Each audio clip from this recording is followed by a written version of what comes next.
esse danado, pega o pato, quen, pega o pato, quen. Olá pessoal, bom dia, ou boa tarde, ou boa noite, não sei que horas vocês estão assistindo esse vídeo. Mas hoje estamos aqui para entrevistar o professor Eduardo Murat sobre seu artigo A Responsabilidade Social na Ordem da Produção e do Consumo.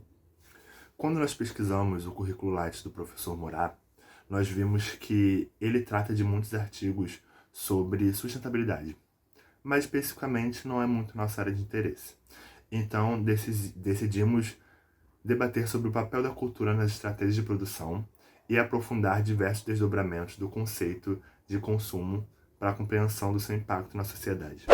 Prazer, eu sou Eduardo Murat, professor de publicidade na UF, publicitário formado pela UF, tenho com MBA em marketing, mestrado e doutorado em comunicação, doutorado na USP, falando sobre sustentabilidade, desenvolvimento territorial, diálogo social especificamente. Consultor de empresas há muitos anos, tanto em marketing quanto comunicação, quanto desenvolvimento territorial, e hoje a gente trabalha com a ideia de ESG. Na UF eu tenho dado com recorrência as duas disciplinas das três, né, das disciplinas chaves, que são tanto para publicidade quanto para jornalismo, que são a de comunicação organizacional, em função da minha trajetória de 20 e tantos anos em cima disso, e a de gestão de crise, também pela mesma trajetória. Atualmente eu tenho dois podcasts, um especificamente que está já rodando, que é o Desconstruindo. Sou pai de duas crianças, né, um adolescente e uma menina de 10 anos. Sou professor de vocês. É um prazer, sempre precisarem, estou à disposição para a gente conversar. Como o senhor acha que a visão etnocêntrica formada em alguns grupos afeta o mercado e como ela poderia ser quebrada? O etnocentrismo, ele tem uma série de variáveis e problemas. No caso do mercado, ele vai fazer com que você reduza as opções, os olhares sobre algum projeto, alguma proposta, uma demanda de mercado, seja ela ambiental, seja ela totalmente mercadológica, tradicional. Você vai encontrar menos soluções, porque as soluções elas também dependem da estrutura cultural e como aquele grupo olha para aquele problema. E, portanto, quais são as soluções possíveis. Uma das formas de você minimizar esse efeito é a interculturalidade, é olhar para as perspectivas dos outros, é a empatia, ela é fundamental. Então, olhar a partir de como o pessoal no design thinking vai fazer. Ao ter um problema, você se descentrar e olhar na perspectiva de quem será o usuário ou usuários daquele produto ou serviço, e olhar para essas outras perspectivas, esses outros múltiplos stakeholders, como, por exemplo, o próprio usuário final ou consumidor final daquele produto ou serviço. Professor, nós vimos que no seu artigo o senhor ressalta bastante o papel da cultura nas estratégias de produção do país. Em um dos seus parágrafos, o senhor escreveu: as atitudes morais e sociais de uma comunidade, bem como suas políticas sociais, impactam diretamente na produtividade e competitividade de um país ou região. Os comportamentos cívico e civil modificam os hábitos de consumo e produção. Com base nessa informação, o senhor acredita que o atual governo modifica de alguma forma os atuais hábitos de consumo e produção no nosso país? Caso sim, como? Modifica de várias dimensões. Por exemplo, uma delas, na hora que você estimula um pensamento beligerante, o medo das ruas, a segurança é necessária mesmo, tá? Mas a segurança por essa perspectiva que ele propõe, você vai ver um aumento do consumo de armas. Nós tivemos nos últimos 2 anos, 2 anos e meio, um crescimento assustador da compra de armas, por exemplo. Você vai, para outro lado, criar, pelo menos uma parcela da população, uma perspectiva de que comprar produtos chineses é horrível. Se você olhar aonde é produzido, produtos que você compra, são americanos, alemães, brasileiros, é comum, é recorrente ser na China, na Coreia, na Índia. Então, na hora que você faz isso, você também começa a orientar o consumo para outras fontes de produção. E quando você traz perspectivas e desacredita a ciência, você também traz a possibilidade de você comprar produtos que não estão atrelados a uma base científica, não tem uma testagem específica, ou estimula as pessoas a consumirem a partir das suas ideias e verdades, não a partir de dados e fatos sobre os produtos e serviços, como a indicação de um médico, de um organismo multilateral, como uma OMS da vida. A cultura ela é decisiva para você definir se algo tem valor no sentido social para ser consumido, se é pertinente, as pessoas acreditam, acham que é interessante, para definir interesses e sonhos, seja no consumo de livros, né, e um governo como esse, que desincentiva a cultura e que desmerece a cultura como um todo, vai desincentivar as pessoas muitas pessoas a consumirem produtos culturais brasileiros, sejam livros, filmes, peças teatrais e tantas outras coisas. Não é definitivo, mas estimula porque dá um recorte sobre o mundo. Como dito anteriormente no artigo pelo senhor, os comportamentos cívico e civil modificam os hábitos de consumo e de produção. Percebemos que, de 2003 para os dias atuais, muito mudou na relação de posicionamentos da marca com o público. Sobre isso, os consumidores estão cada vez mais perceptivos quanto aos posicionamentos da marca. Você acha que são esses descobrimentos do público que moldam os comportamentos ou posicionamentos das marcas hoje em dia? Da época do artigo para cá, você tem um maior volume de redes sociais e o uso das redes sociais, em termos de horas, dia, pelas pessoas no Brasil, aumentou vertiginosamente.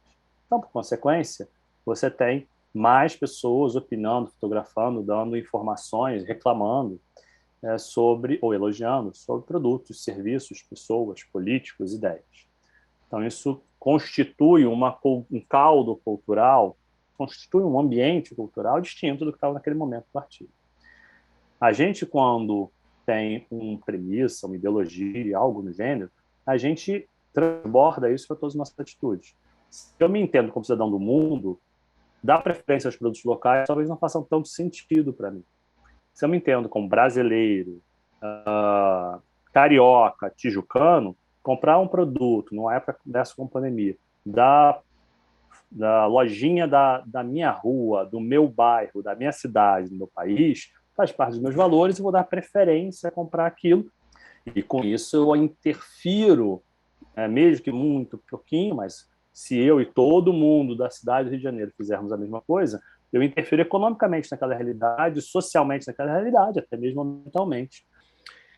Ou mesmo com empresas que têm uma estratégia de ESG, de sustentabilidade claras, ou de parâmetros de contratação de mulheres, negros, LGBTQIA+, e qualquer outras dimensões que você queiram colocar, se ele tem políticas claras. E eu prefiro empresas que têm produtos similares, mas aquelas que têm uma ação concreta de sustentabilidade, e eu estou dando ênfase a alguma coisa. Isso tem a ver com a minha prática cultural, com o meu olhar sobre o mundo, portanto, com a minha ação cidadã, e não só como consumidor. Nós percebemos que o artigo avalia o consumo como um dos fatores primordiais para entendermos a pós-modernidade. O senhor apontou que a sociedade civil e a cultura do consumo não são ideias tão controversas quanto pensávamos que eram.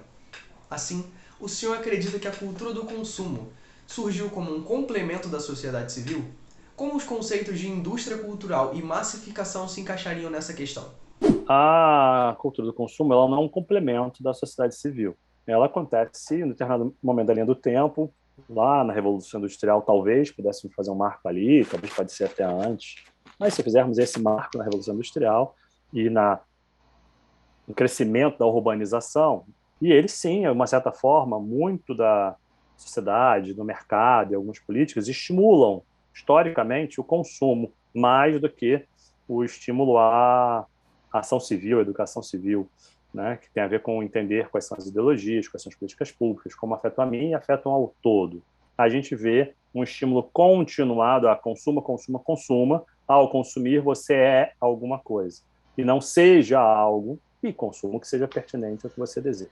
Então, existe, sim, uma tentativa, talvez não estruturada, mas estrutural, nessa substituição, mas uma coisa não substitui a outra. Por quê? Como eu disse anteriormente, eu posso consumir só por hedonismo, só pelo meu prazer, ou ao consumir alguma coisa, trazer uma visão de mundo. Quando as pessoas preferem consumir cosméticos que não tenham testagem de animais, elas estão trazendo uma visão cidadã. E isso só aconteceu prioritariamente porque as pessoas se mobilizaram em torno do tema e modificaram políticas, leis, processos produtivos. Em outra ocasião, o senhor aborda o consumo como discurso social e político, uma vez que é uma representação dos valores sociais.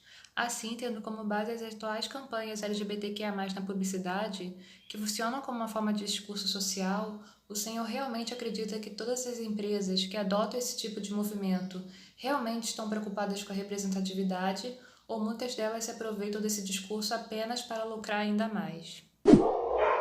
Vamos por partes. que a motivação de uma organização de entrar numa causa, uma demanda social, ambiental, econômica, política, ser prioritariamente os lucros não é um problema. O problema é se ela faz de meia boca ou se diz que faz algo que ela não faz de maneira efetiva. E se, como alguns autores de administração falam, se ela não é estratégica, porque senão vai ser a primeira coisa a ser cortada e deixa de ser um investimento ou uma dimensão de ESG efetiva. Quanto a quantificar, dizer se é a maioria ou não é a maioria, eu não tenho nenhum dado atual que me permita dizer que tantos por cento das empresas que investem numa causa, seja ela LGBTQIA+, afrodescendentes, mulheres, pessoas com necessidades especiais, se é a maioria ou não é a maioria. É claro que existem muitas empresas, você vai encontrar com recorrência, vira e mexe, aparece um escândalo aqui e ali, que sejam, assim como você tem o greenwash nas dimensões ambientais, é um cause wash. A pessoa está fazendo, e às vezes faz mal feito. Tem vários casos de coisas que eram para ser proposições de causa, mas como não tinha uma fundamentação, não era estratégico, não tinha mudado o processo produtivo da organização, com as estratégias gerenciais. O que é mais importante não é qual é a origem, a motivação, se é por concorrência, por mudança de lei, porque o mercado está acontecendo, porque o consumidor está pedindo, porque está na moda. O problema é como aquilo se desdobra da organização, se é realmente estratégia na perspectiva da organização e se efetivamente entrega algo positivo para aquele grupo social, para aquele ambiente, para aquela demanda que está se propondo. Isso é o mais importante. Eu vou dizer que tem muitas empresas que estão num processo continuado de entrega. E sempre que a gente se aproxima do ideal, o contexto tecnológico muda, social muda, econômico muda, as pessoas repensam aquilo, eu tenho que avançar um pouco mais. É um processo continuado de busca de ser mais inclusivo, por exemplo, no caso LGBTQIA+. Então, Murá, aproveitando a sua deixa da mídia e do papel fundamental dela, eu queria terminar as nossas perguntas voltando ao último parágrafo do seu artigo, que nele você fala que a mídia tem papel fundamental na construção e na fiscalização das percepções da realidade. E aí eu queria lembrar também que você escreveu esse artigo em 2003 e você disse que para analisar esses processos de alienação e modismo, se eles realmente passaram, a gente precisava esperar alguns anos. Então, agora de 2021, eu te pergunto, você percebeu alguma mudança nesses processos dos produtos socialmente responsáveis? E se sim, quais foram essas mudanças? E, além disso, você acha ainda que a mídia tem papel fundamental nessas construções de percepção e de fiscalização? A mídia tem papel fundamental, ela entra como um quarto poder nessa história, né? Pensando nos poderes sociais principais, né? Ela, inclusive, na ONU, por exemplo, tem uma carta aberta sobre democracia de muitos anos atrás, onde ela entende que a democracia depende dos órgãos de comunicação, da mídia como um todo, e regularmente, tipicamente, vocês estão vendo isso de uma certa forma nesse momento, quando você entra um governo mais ditatorial, mais impositivo, menos democrático, menos afeito à diversidade de opiniões, uma das primeiras coisas que esses governos fazem, principalmente quando é ditadura, é cercear, censurar, eliminar ou se apropriar dos meios de comunicação, que é a fonte de dados, de informação que a maioria das pessoas tem. Então, nesse ponto, a mídia deveria ser as mídias deveriam ser um agente externo, mesmo entendendo que elas são empresas, em sua maioria, e têm interesses econômicos, políticos, sociais, ideológicos envolvidos. O problema não é esse. O problema é se ela diz que é isenta e, na verdade, ela tem uma tendência. Se ela tem uma tendência, deixa explícito que tem a tendência à direita, à esquerda, centro, mais ambiental, mais seja o que for, ela está. E se ela não mente, ela apresenta dados e fatos, e leituras sobre aqueles dados e fatos, está tudo certo. Então, nessa medida, as mídias foram modificadas pelas redes sociais, foram modificadas pela capacidade do indivíduo, com baixos custos, poder se posicionar, dialogar, colocar suas reflexões, coisas que pré-redes sociais, ou com elas muito incipientes, não eram tão viáveis. O que gera também uma regulação das próprios veículos de comunicação tradicionais, das empresas, dos políticos e do cenário social. Ela pode ser usada tanto para o bem quanto para o mal. Então, essa foi a nossa entrevista com o professor Eduardo Murá, e eu espero que vocês tenham gostado, entendido um pouco mais do artigo dele.